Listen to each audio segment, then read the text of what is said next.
Hello, everyone. Welcome to another discussion on the Day Zero podcast. And today we wanted to have a bit of a discussion on the security methodology for tackling memory safety, primarily using some of the recommendations that have been put forward by CISA somewhat recently, and some of the discussion that's happened around that. Because I think we may have some interesting views on both the CISA documents and some of the stuff that they say, as well as some of the rebuttals that we've seen. So, Yeah, I yeah, think we're going to be mostly. talking primarily about like rewriting and mitigations, but yeah, go ahead, Z. I was just say I think mostly like I definitely want to tackle just some arguments that I've seen kind of coming up around and all of that. It was towards the end of last year. I'm not sure if the second document that we're going to cover here, which is more about their case for memory safe roadmaps. Oh no, that's December also. They did both these. I saw the recommendations. That's the one I remember reading then. Then more recently I saw this other document, but yeah, I guess they both came out around the same time or at the same time. So yeah. So, I think an important place to start is clarifying a little bit on the scope of what we're talking about. So, as I mentioned already, we are going to be mostly focusing on the memory safety, but also something that's important is looking at the short term versus the long term. Now, this is something the CISA document notes as well, although we kind of have a disagreement with what we would define as short and long term, because I think CISA's definitions for that are very, very generous compared to how the industry seems to have gone, even in the last 10 or 20 years. So, yeah, obviously, there is going to be a little bit of a difference on how memory safety can be tackled in the immediate future versus the long term. The long term is generally more oriented towards rewriting. There is kind of a common consensus on that we should move to more safe languages. And I guess I should have clarified that earlier, but by rewriting, we're meaning rewriting in safer languages. In the Yeah, document, they use memory safe system languages as their terminology. But yeah, like the big question I think comes down to, would it be a better investment to start investing in new mitigation? So right now there's hype with like Intel CET, PAC over on our PAC, BTI, and memory tagging. So pointer authentication, branch target identification, and memory tagging extension over on ARM. Like there are these things there. It's like, should we invest on getting these adopted and out there, or along with any other type of mitigation? I don't think we're limiting ourselves to just hardware mitigations. Or should would be better just throw it all away, rewrite everything in Rust, or in another memory safe language. That's kind of the big picture, I think, of this discussion. And that's kind of the thing with CISA with their advisory is kind of pushing like, let's consider doing the rewrites. Let's focus on that.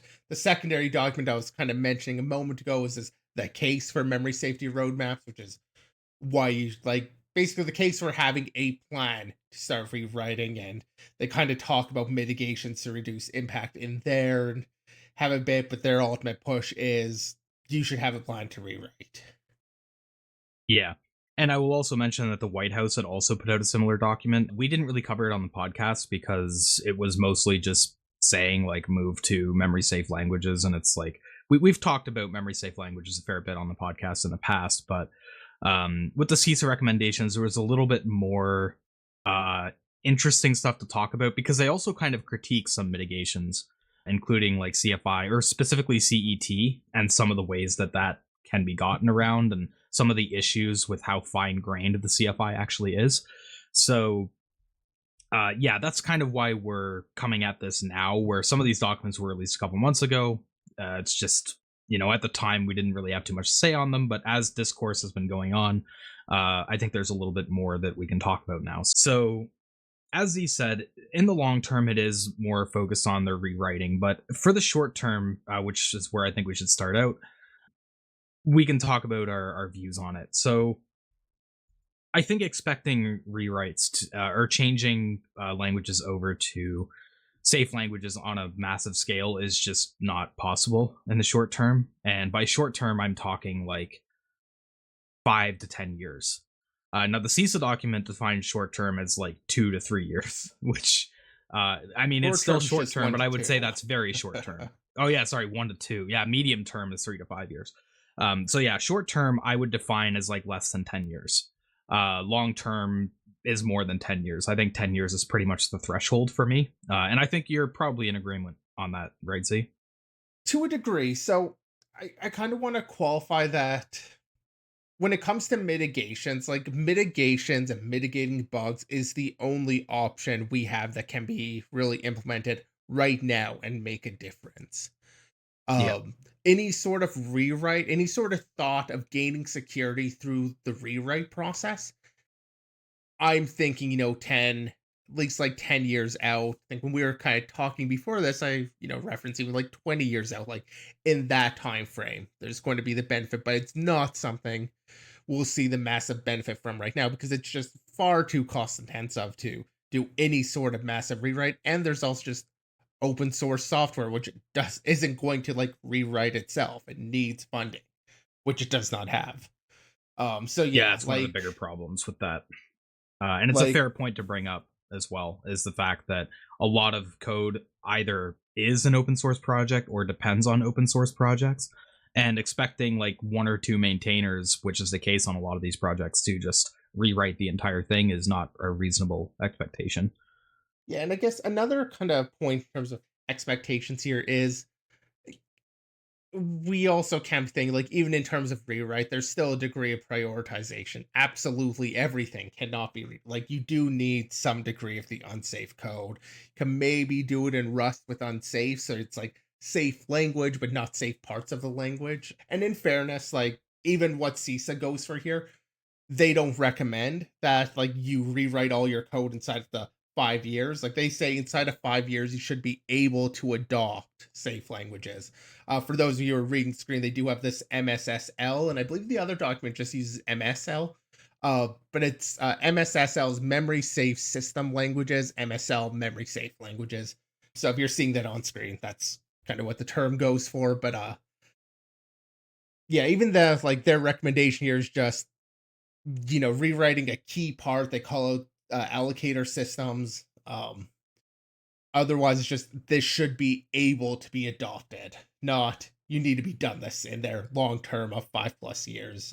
I just some of the points in here I don't see as being practical in terms of what they're recommending. Like I can't see on the embedded and real time stuff.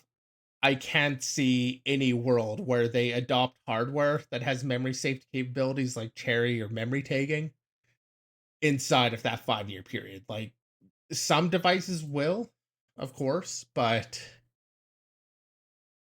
like embedded moves so slowly. I cannot see this without there being like a substantial monetary reason for it. Like if companies started actually demanding it, I can't see it being done that quickly. Things move a lot slower, especially when embedded devices are also operating in more regulated environments where it's all just moving so much slower.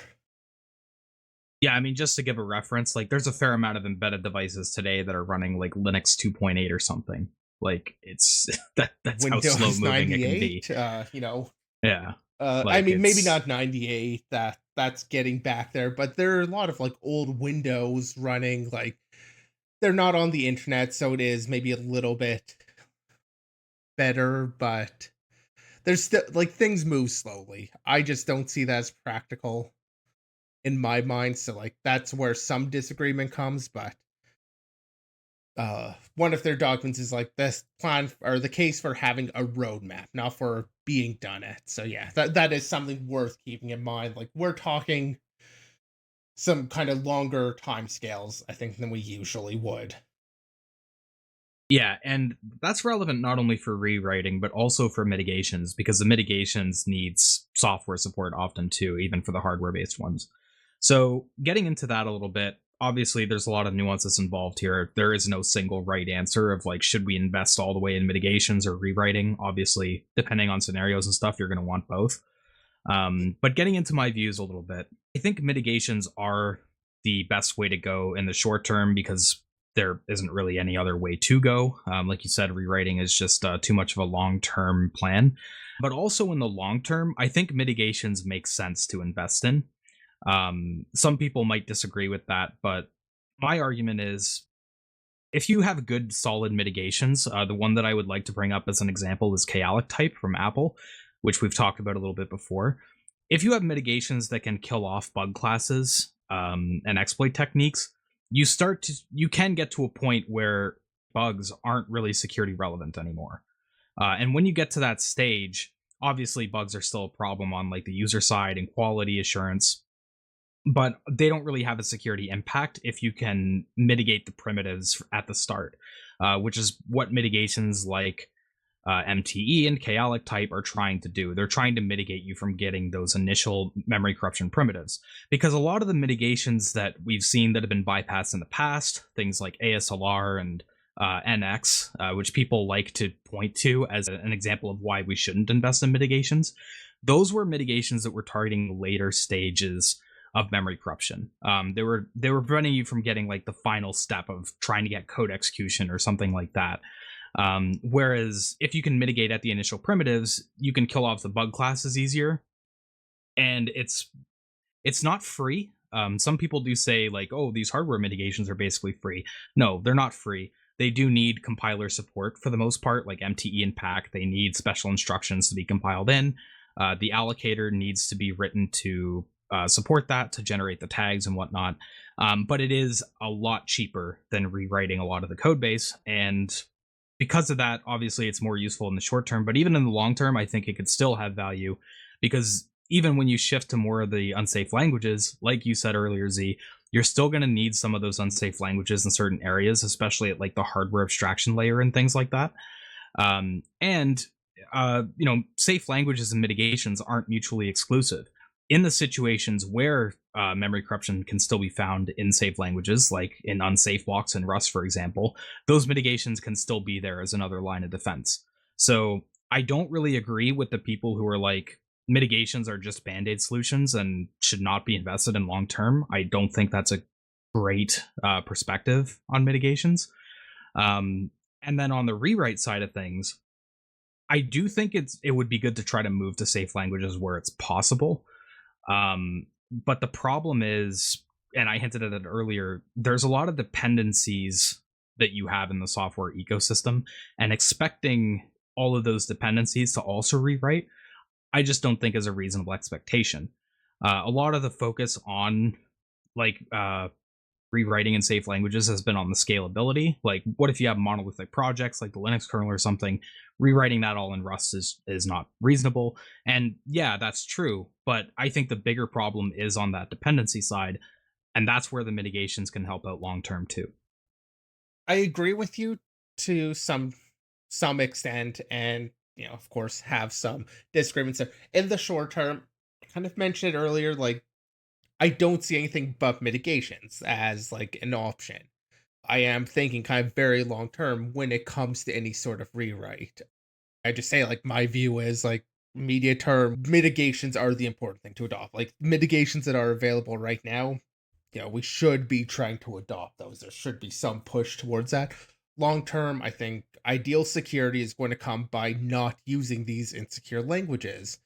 And on mitigations, like I think, use like a lot of mitigations end up just being like they do the checks like you're supposed to be doing anyhow, and maybe a developer forgot, for example. It's like a safe language, it's just adding those checks in automatically. It's still, it's still got the mitigations there. um it's just, the way you get So the mitigation isn't by sorry, sound like you were going to say something. yeah, sorry, I might disagree there a little bit. Hmm. Well, Sorry, like let me just I'm think of not how to saying it's frame it. exactly the same as mitigations, because the thing about mitigations is you can apply a mitigation once, and in theory, that obviously there are practical considerations where this isn't the case, but like in theory, you apply your mitigation once and it kind of impacts everywhere, and like the developers don't need to change their process. It takes no developer work in theory to apply a mitigation. In practice, that's not really true, but the work is at least less than rewriting the software. But the way you get access to all these mitigations, like, preventing use after free, using a memory safe language, is you use the language and you just write the code in that way. Preventing uh overflows, out of bounds reads, etc. you just use this language and it automatically adds all those checks and all those mitigating checks into the program for you at a performance cost. But like, um, of course, when we're talking about mitigations, we're generally thinking about a bit more generically, as in the things that can be applied to the unsafe languages. But like, I see like a commonality between just those general mitigations and using the safe code. Like I kind of see There's safe code definitely as a overlap. mitigation. Yeah, for sure. There's definitely some overlap, but I still think you need some mitigations to fill in the gaps where the safe languages cannot cover. So that's kind of what I was getting at with the longer term implications for mitigations. So Sorry, were you saying something? yeah, I was going to make the kind of response there is what memory safety bugs aren't covered by using the safe language. But I think what you actually meant is in the sense of there are places where you have to use unsafe code. You know, when you're dealing with the hardware and you need to deal with like specifically hardware level, like you can maybe use unsafe inside of a safer language, like Go has unsafe, Rust famously has unsafe as like a thing you can do. Go, it kind of has like a package you use to do unsafe things. So you can do like the unsafe things, and those need protection too. And that's where you're saying mitigations would still apply is on those unsafe things that need to be done no matter what. So that is the obvious case, but there's also the other cases where it's like we've seen recently where safe languages aren't necessarily infallible. There can be some cases where safe looking code, like where you're not using unsafe directly, can still have problems. Well, Like not so. what we covered recently with lifetimes. So the lifetime thing definitely. And if you're not familiar with what we're talking about there, there's kind of just you could use entire like 100% safe Rust code and introduce memory safety bugs. We had that on one of the podcast episodes. I will actually pull up the number for that right now because Okay. it And while you should be do that, mentioned. yeah, and while you do that, I will say like that case was fairly extreme in the sense that I don't think you would reasonably have that case pop up unless you were intentionally trying to cause problems, because 246. you're like redefining. Okay, 246. Because like you are redefining lifetimes and trying to do some trickery with that. But there could be some other cases that are just not really known yet, or not well known at least, where the mitigations would still cover you in those cases. Whereas if you rely solely on the safe languages, you have to wait until it's updated and fixed in the runtime. Like, it covers your bases better to also invest in the mitigations beyond the short term. Yeah, ideally, like even the run times would be written in the safe language. As it stands right now, that is absolutely not the case. Pretty much every language that people are using today, even if it's a memory safe language, has either the runtime, uh, or unsafe. I guess something like Rust doesn't really have a runtime, so it's not that It's more of great. the compile time checks, yeah. Yeah, so So that's I kind guess of I should stands say the out. compiler to be updated. Sorry, yeah. Yeah. Well, I mean, in there's still some potential for issue. That said, even something like CVRS, which was the specific kind of, I guess, was the repository name, but like, I, even that, like, if I wrote Rust software and I wrote all my software in Rust, I would also have to make this mistake, and it's been fixed and uh, there, but like, it's not a very big attack surface because you need to write the code specifically to do this. So, like, generally speaking, anybody who wrote Rust code has not done this weird stuff in order to cause it. It just kind of reminds me a bit of the PHP situation, where PHP has had a number of memory corruption bugs. I mean, obviously, PHP is not a memory unsafe language, it is a safe language, and yet you can introduce these bugs, but realistically, the only place where this matters is on anything running untrusted PHP code, which is already a pretty dangerous situation to be in. PHP kind of makes it worse because they have this thing called safe mode, where you're prevented from doing certain things to interact with the external system. You're not supposed to be just like pop a shell using that. And so these memory safety bugs kind of have their play there where somebody can write code that runs in safe mode and breaks out of safe mode, kind of creating a privilege escalation. But oftentimes, for the language runtime bugs, while they do exist, they tend to also be things that require you're already able to execute arbitrary code on the system in order to get arbitrary code execution. Like, Yeah, it's difficult to do it externally, yeah, like the which is attack a fair surface point. is way, way, way lower when you're in that situation, even CVRS. Like, and as a non-Rust writing person, my opinion on this matter like doesn't matter.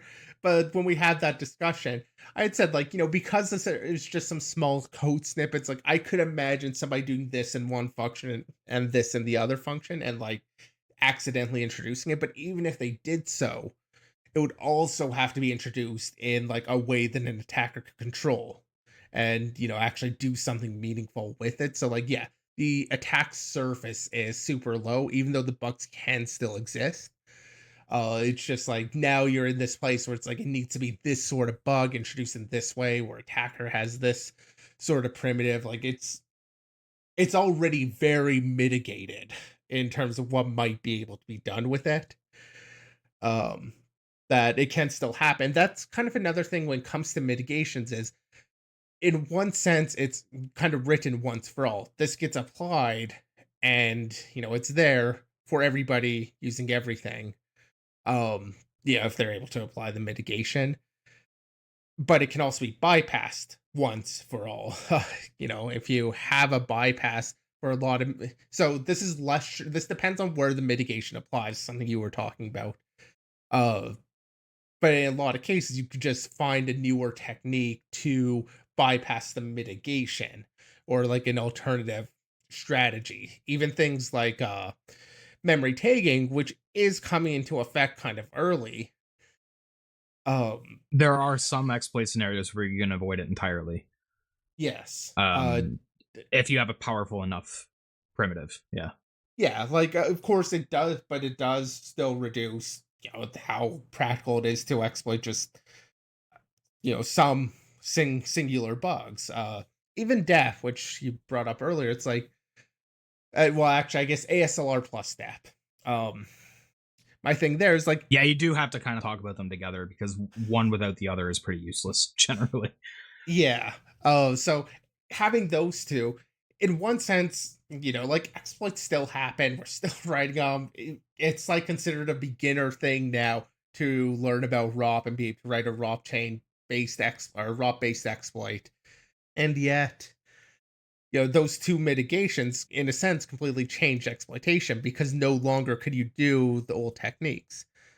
But once you learn the new techniques, like the mitigations they're not meaningless, but they don't have that much of a real impact. It's like you need an info leak now. Like it added a layer to it, but that's it.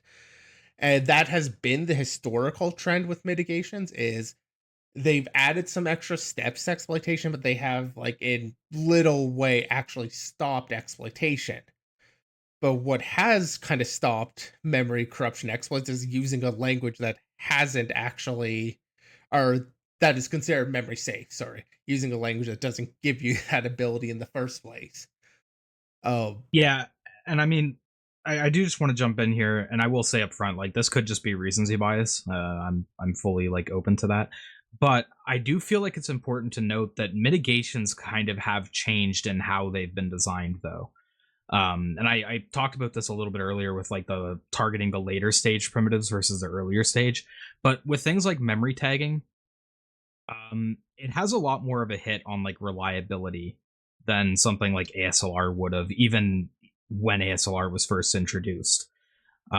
Because with ASLR, like you leak one pointer, you're done generally because you don't have fine grained ASLR. That's not something that ever really took off. Whereas with memory tagging, leaking one tag or something doesn't get you very much. You need a lot more access to really be able to deal with it. So I do think it is important to distinguish like some of the newer mitigations that have been coming along compared to the older ones. Not yes, only are they more recent, but I think they do have a different design approach that's more effective. yeah, I entirely agree. That's actually why I specifically mentioned historically, this has been the case because that is less true as we've kind of approached designing, and I say we in like this very generalized sense, I have We had no collectively, involvement yeah. with deciding these mitigations. But as we've kind of realized that fact, it's like mitigations have in fact changed. They've Um, evolved. Yeah. yes, like there is more of a focus on, well, again, looks it could be some sort of recency bias because we still have mitigations coming out that are very late stage and in my opinion don't matter a ton, but just create more busy work. Yeah. But yeah, historically it's true. ASLR and depth, it is a lot less true of MTE, semi true when it comes to pack. Because pack is better because it tries to protect the pointers, like it's protecting the corruption. And a lot of implementations give you like the raw protection by signing the stack pointer, so you can't like use a corrupted stack pointer, but you can still do the corruption itself. You could still have the arbitrary write over onto that pack pointer. It's just you can't. It detects that. It's kind of like stack canaries on that sense. Whereas something like MTE stops at the access itself. You're accessing the pointer with the wrong tag. You can have the issue there. It's stopping the thing that gives you the primitive. So yeah, that's Yeah, it's more of a sanitizer. Because like MTE's alternate name that's used fairly frequently is also a hardware SAN. Where it's stopping you at that initial access, or generally does, depending on the mode. I don't want to get too much into the specifics there, but yeah, and I think that's important to point out. yeah. Mitigations have changed, and so I agree with you. Some of the statements on like, well, mitigations haven't worked in the past, and like kind of appealing to that tradition. It's true, but I think we have learned a lot about mitigations. It's only really been the last decade, maybe 15 years, where companies have really started taking, I think, security seriously. Um, the history of ASLR and DEP goes back further, I think, than where people were really, I think, understanding and considering security in like a very serious or defined. I don't know what word I really want to use to describe that, but like there has been a shift, especially the last 10 years in terms of how Yeah, people think about these things, and cutting it off now in terms of saying, well, mitigations can't do this because they haven't in the past is throwing the baby out with the bathwater in a sense. Like, um, yeah, because with ASLR, like I think a good thing to bring up there is like Windows, for example. Like Windows legitimately just gave user space kernel pointers in a lot of contexts as handles. And that was during when ASLR was like an active mitigation that was being rolled out. in It's just fairness, that, like Linux did similar. It's not just a Windows yeah, thing. Windows was more commonly known for it, but yeah, it was a thing in pretty much all operating systems. Like there was design flaws with how ASLR was put out from the jump, whereas with things like MTE, there's really no valid use case of why you would want to have like an invalid tag or something. It is tackling things beyond the design paradigm of how stuff is implemented. It's more close to the memory management level that is not being worked on as much. You know, so yeah, I did want to clarify that. We've talked a lot about mitigations. I do also want to talk a little bit about rewriting because, like I said, we've talked about it on the show before. We are generally in favor of shifting to safe languages. Like Z said, you inherit a lot of benefits doing it that way. It makes sense to move in that direction. Yeah, it But makes the sense in the long term, yeah, because yeah, that is super important. Because if you start that trend of, and sorry, I guess I'm kind of hijacking to share more on my view on this if letting you finish, but feel free to interrupt me. One of the things with rewriting is by promoting a rewrite now, just having that. So part of rewriting is the iterative process. It is not like do this right now. Um, and importantly, creating the kind of programming culture that's just like you're starting a new project, use safe languages, use Go, use something like that as your default rather than default. I'm going to use C. I'm going to use an unsafe language, making the unsafe language choice the why do I use an unsafe language, making that the thing that you need to defend rather than the default. And I think that's already happened. Like the idea of starting a new project in C still happens. People write their little tools all the time. But like whenever I hear about new projects now, like I tend to hear a lot just about here's my Rust version of something. I don't hear about somebody like writing a new pseudo in their own C. Maybe somebody is doing that. I would totally believe that as just a whole get rid of pseudo thing. But as an example there, like you're just having that practice of I'm going to use the safer languages that adds up over time. So nobody's going to rewrite all the open source projects this year or something. But in 15 years, maybe there will be a rewrite or like a safer version of some of these common libraries that somebody decided to take on and got adopted. It is that long term, you start off with the slow, just encourage new components, you're writing new code, why don't we use a safe language? In a corporation, make it easy to adopt the new language. Those sort of things, you get the ball rolling and it adds up over time. And I think that's the important thing rather than the idea that you need to rewrite it now, because even now with Linux, I think it's been a couple years since they introduced in Linux Next where you could actually start including Rust code, and we still haven't seen much Rust code actually land, but they've made it a possibility to write Rust and interact with certain kernel components. Now you could see it where it's like, oh, we need to rewrite this driver because this is just absolutely terrible code. There's a lot of drivers like that in Linux, unfortunately. Why doesn't this happen in new or in like one of these safer languages? And that's how you kind of get it to add up to something where the iterative process, the occasional like I'm going to be rewriting this, why not consider it? That is, I think, one of the most important things, at least my view on rewriting and it actually being practical and scaling. Because one of the arguments I've seen is like, rewriting it doesn't scale. It's kind of like saying you're going to audit and fix all of the code, which is fair. Like in one sense, it doesn't, but it does add up. And I don't think it's like audit and fix. Because there's always going to be new code. But once you've rewritten something in Rust, it's like you're not going to then go and like rewrite it in C and reintroduce all the memory unsafe aspects. Might have unsafe code, and we kind of talked about that already, but Yeah, that I is, mean I think. Go ahead. the biggest problem with the auditing code thing and why it's a losing battle is because you're always adding new code that could potentially contain vulnerabilities even as you're auditing the old code. Where when you're switching to safe languages, that's not really the case. You're not introducing new bugs on a regular basis the same way. I mean, Ideally, you not could at all. introduce new bugs. That is Sorry, actually, memory corruption bugs yeah, is what I was trying to say there. fair.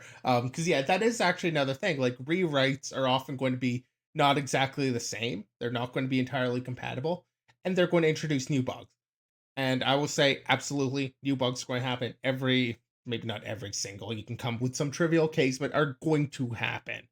It's just they're not going to be these memory safety bugs, which generally also mean uh code execution and are, if they're found, tend to be some of the more severe vulnerabilities. If you only have to deal with the fact that you've got like a talk to between files or something, that's different than the memory safety issue. So you'll still have the bugs, but you also still have those bugs in C. It's not like C is immune to any other bug type but memory safety. It's just C and C++ really are the only languages that are commonly found with memory safety bugs. So you're trying to eliminate that entire class of issue or most of it. But Yeah, yeah, the major issue is just the cost, and it is a high cost to do that when it comes to like open source, especially. I can't remember his last name right now. But Daniel from the Curl project, like I can't see him rewriting Curl in Rust. Like that's not happening. But I do think alternatives can come up given time, and that I think is kind of going to be how open source moves to anything safe. Is not so much that projects are entirely rewritten, but better alternatives come up and just slowly phase it out over time again, because that's not going to happen quickly. especially when something isn't feature compatible with what everybody already uses. Yeah. And I do want to say with the scaling argument that you brought up, I do very much feel like that is a perfect is the enemy of good kind of argument because you don't have to rewrite entire projects in a safe language. The name of the game, in my view, and I think Apple has kind of been proving this to be true, is the name of the game is attack surface reduction. That's really what you want to be doing is where attackers can get access or potentially have like vulnerabilities that they can exploit is where you want to focus your attention. So on those low hanging fruit drivers that can be accessed from untrusted or even remotely or something like that, that is where you can prioritize rewriting in a more safe language.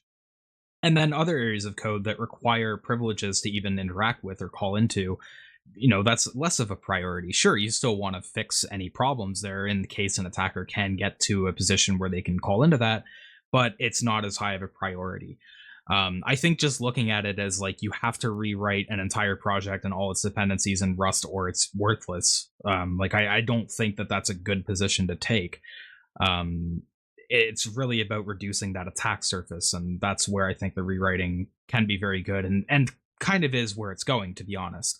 If you look at like the Linux kernel and some of the stuff, some of the areas that are being worked on in shifting it to Rust, it is those lower hanging fruit drivers like the binder IPC driver for Android. That hasn't shipped yet, but it is something that's been in the works for years. It's also a really good test ground, by the way, because it is a stupidly complicated driver. There's a lot of stuff going on where, uh, the people who don't like safe languages, a lot of the code patterns are in Binder that are difficult to work with in a safe way. So it's a really good proving ground for seeing how viable it actually is for deploying in other areas of the kernel as well. But like Binder, and just some of the weaker drivers, like Ethernet adapters or something that are from 20 years ago. Things like this are where the rewriting efforts are being focused. So yeah, I do just want to say, like, I think the scaling argument for rewriting is kind of uh disingenuous. It's kind of blending everything together where it shouldn't be. Not all code is equal when it comes to security. You want to focus on the things that can be reached and exploited more easily because attackers will always go the path of least resistance. Yeah, and I think like doing that over time is what adds up in my mind to create the scale or to solve the scalability problem. When it comes to the CISA recommendations, one of their things is making it just pulling up the page with this again.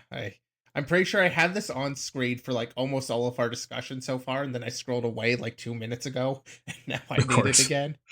Uh, but in terms of what CISA's kind of going at here, it's like their long term is just in 5 years, make it easy for teams to actually adopt this and have IDE and tool support for like the safer language. It's making it an option and like a first class option that like you can actually do this. It's okay to do this. It's reasonable to do this. It's not going to Um be super painful to do this. yeah, like I think that like when it's easy, it adds up. Just slowly you rewrite this driver, you rewrite that driver, you do this component. Over time, those add up. And that's where I think time is kind of the thing that helps it scale here because it is a once and done sort of thing. Obviously, you still need to maintain code. And I will say they kind of have some benefits towards the rewriting. I forget if I think it's in the case for memory safety. I don't actually like a lot of their arguments when it comes to their arguments for why you should do it. Yeah, I just pulled that up on the case for memory safe roadmaps document. One of their arguments is just increased reliability. Realistically, I think as it stands right now, like when there's like a cloud outage or something and their reliability decreases, it's probably not even a memory safety bug that causes the issue. So like it feels like no, you're still going to have bugs that crash. It's just memory safety bugs. Like, I mean, fuzzing exists because they almost always crash easier than they just do something silently. That's maybe less true when it comes on like type confusion. That feels like one of those bug classes that can kind of avoid it sometimes, but like generally speaking, if you can exploit a bug, you're able to crash the system a lot easier than finding it or than having a successful exploit. So like I get the argument, but it also feels like a lot of real world issues already today just aren't sourced in memory corruption. So like you're going to have those issues. And pretty much all of their arguments here from fewer interruptions for developers because they have less unplanned urgent responses. It's still going to be there, and I don't know if it's really going to be fewer for a lot of this. And the fewer emergencies for supporting staff and for breaches and customers, like breaches especially, I don't think are actually like so often. We used to cover them on the podcast. It's like they left Mongo exposed for everybody to read, or Elasticsearch was the big one because you had to pay premium for having authentication or something. I forget what the issue was there, but they had some stupid stuff going on, and it's like, those things happen regard like even when you're using memory safe. Like they also happen with memory unsafe stuff, but I don't feel like any of these arguments are super strong. Because you're still going to have bugs, and it kind of feels like they're arguing towards like you're not going to have these bugs that really matter, but other bugs matter too. I don't know. I mean, I figured I'd bring up they have this. I don't feel like any of these are really strong arguments for doing it. I think it's just this is a bug class that doesn't need to really exist, that we've kind of left fester for a long time. Just avoid using it when you can will ultimately increase general security. Might not be able to point and say like it's going to reduce your emergencies because you're still going to have bugs, but it's not going to be these types of bugs, which especially are a lot harder to understand. Your average developer, even if they're writing in C, doesn't necessarily understand exploit development. So those higher level bugs are just more understandable too. It's not like I'm arguing, well, you should use safe languages because that way you'll understand the bugs, but I guess I kind of am. It Well, makes it more it's easier to maintainable. like triage and root cause at least generally, because when you have some of those C memory corruption issues, even outside of security for a minute, uh, it can cause like side effects that are not obvious to what the actual cause is. Whereas when you're writing in safer languages, you don't really have that problem. The bugs that do happen are generally a lot more obvious and easier to track down. So I think that's kind of what they're trying to argue there with the reliability. I think they could have maybe phrased it a bit better, but that's how I would take away what they're saying. And I think it is a fair point to make, I'm not sure if that that's really it can make developers' lives easier. what they're saying because they're like, additionally, the operating system may crash when memory corruption happens. Like they do seem to be more on the side of the unsafe, can crash the application if it detects the memory violation versus being recoverable and stuff. But still, like on a whole, I'm going to agree with. But yeah, I guess like summarizing my views is that I don't think we should be throwing out the concept of rewriting. I think saying it can't scale or whatever is just not a great argument. You've got to look kind of long term on it. But I don't want to see mitigations completely just like tossed aside in favor of like, okay, we have safe languages now, we're good. And I have seen some arguments kind of arguing that like safe languages will allow us to ditch some mitigations, and I don't agree with that, because an argument I could kind of use for showing where mitigations would still be useful even in a memory safe world is browsers. JavaScript is a safe language. You're not supposed to be able to induce memory safety issues inside of JavaScript. That said, we've obviously seen hundreds of CVEs over the last decade that show otherwise, that you can end up corrupting the JavaScript engine in order to gain memory corruption primitives. Now, obviously, the engine that implements JavaScript is C++, so that's why you're able to have that. You do have that unsafe layer underneath, but I mean that's still going to be true in a lot of cases where safe languages are used. Eventually, Yeah, somewhere and in the stack, you are going to have code that can have memory corruption or some gaps, and the mitigations still need to be there for that. And for the short term, they need to be there. So yeah, so that kind of relates to what I was talking about with PHP, where JavaScript's another one of those languages where it runs untrusted code. Like, all the user JavaScript is just running there in a sense it's untrusted. Um, Similar to PHP, where it's like kind of trying to sandbox and then your memory corruption bug results in you breaking out of that language sandbox. Yeah, it's just a lot more common for untrusted JavaScript code to be running compared to like PHP. Yes. Yeah, Yeah. and in both cases, though, it comes down to the fact the engine is the unsafe thing that you can exploit, like the underlying Yeah. language. And yeah, PHP, JavaScript. I'm sure there's other languages that you can probably figure out, but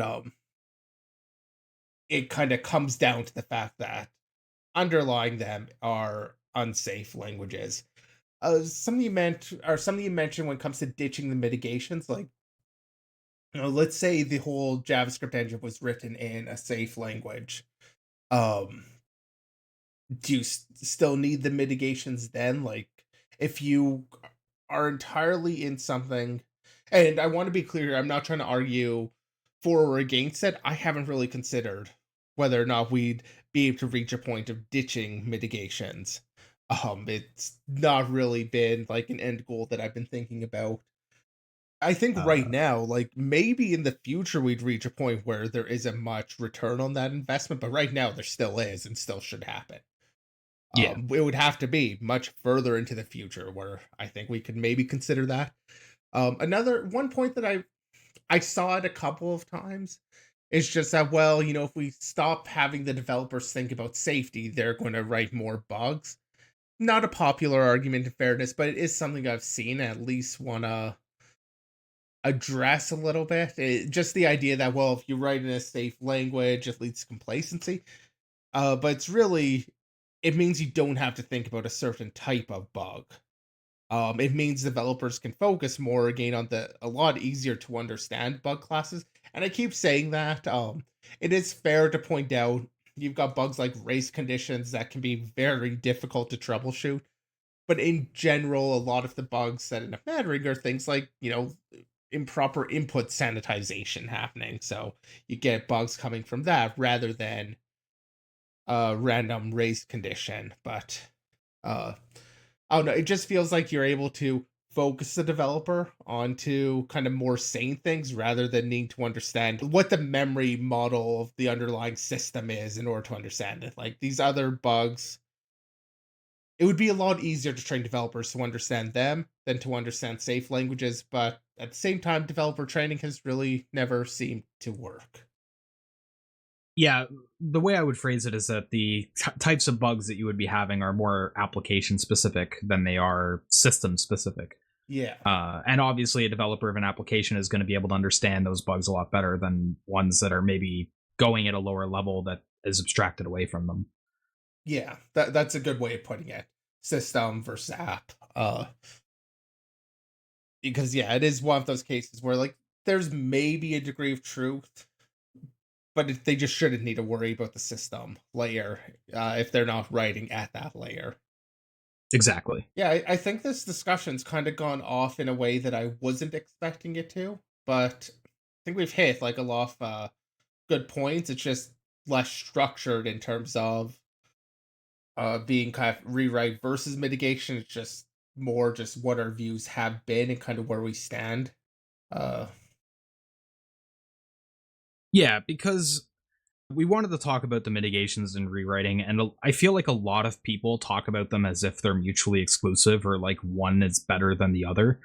And I just don't think that's a great way to look at it. I think there's nuances with both, and depending on the situation or the system that's in question, like your balance of where you want to focus on mitigations and rewriting is going to depend on the circumstance. And like I said, my main way of thinking is in attack surface reduction. So the way I would think about it is I would want to use rewriting to try to limit the attack surface that's hittable, and then still have the mitigations that are there in case some of that exposed attack surface is still reachable, or if the attack surface shifts, like the attacker meta shifts.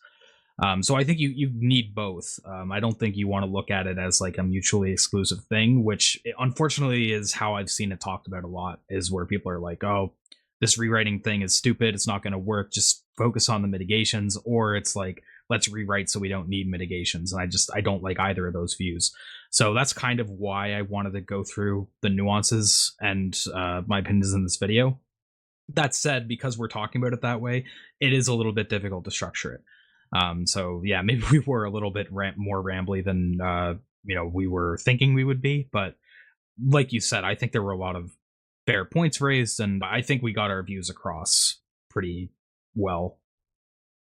Yeah, I'd agree. Like, I feel like for the most part, I've said the things I wanted to say, like, kind of argued against some of those points. A lot of what CISA's put out is actually really focused on corporate, on like places that actually have the money to fund having some of these changes and to start using safe languages. And I think that's a really important step.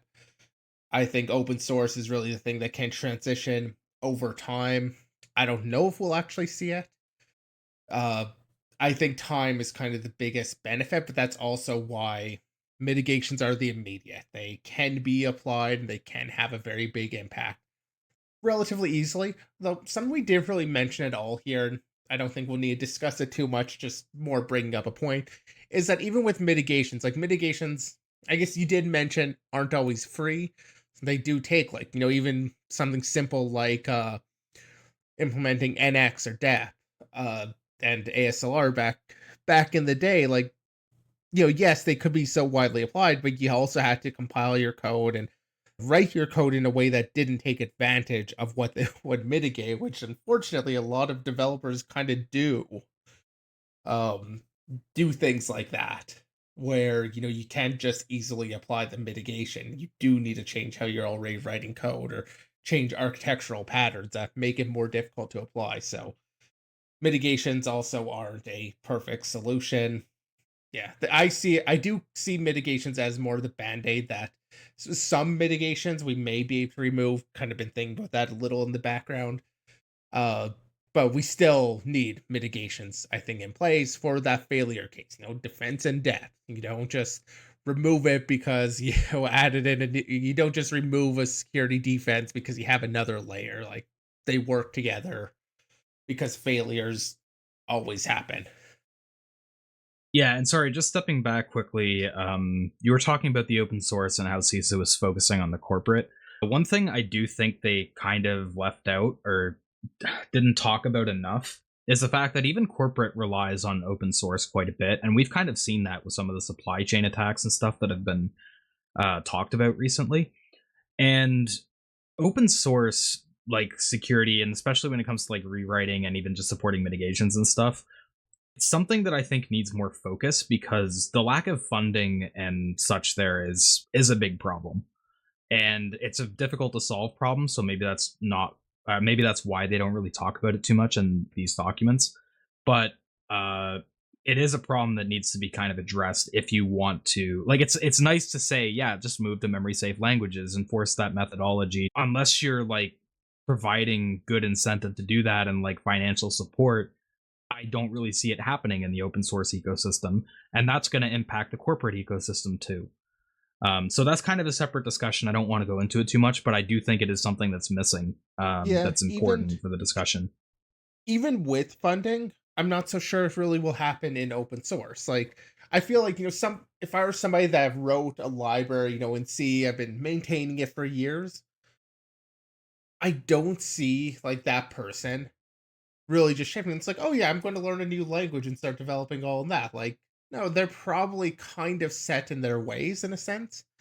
That's why when I was talking about open source earlier, I had the idea that somebody else may develop like a rival to it in a sense, or like something that's safer and kind of replaces it, Which we rather have kind of than seen, to be fair. It has happened. yes, I've seen it.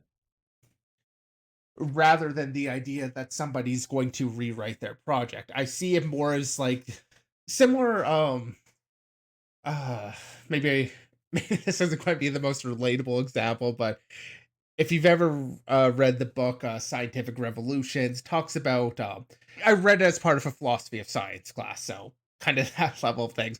But one of the things is like you kind of have the generation of scientists who a lot of theories would still kind of remain relevant to modern science, even once they had been disproven or like had strong evidence against them because people had invested their lives into it already. Like they weren't about to just throw out this thing.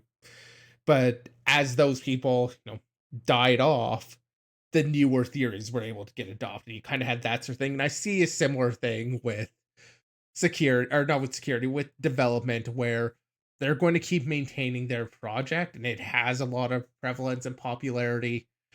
That's not going to disappear. It's just going to kind of take the new generation to be the thing that kind of leads things off. So that is also why I don't think anything can happen quickly, because that's not going to happen in a couple of years. That is a generation of kind of developers needs to either move on with that. So it's not something I see. It's not something I necessarily think we need to try and force. Like I keep mentioning Curl as an example thing there, and I actually don't know where he stands on Rust. I feel like he said like rewrite isn't practical, but I almost feel like he's mentioned funding as a primary reason. So maybe he's all for it. I don't want to put any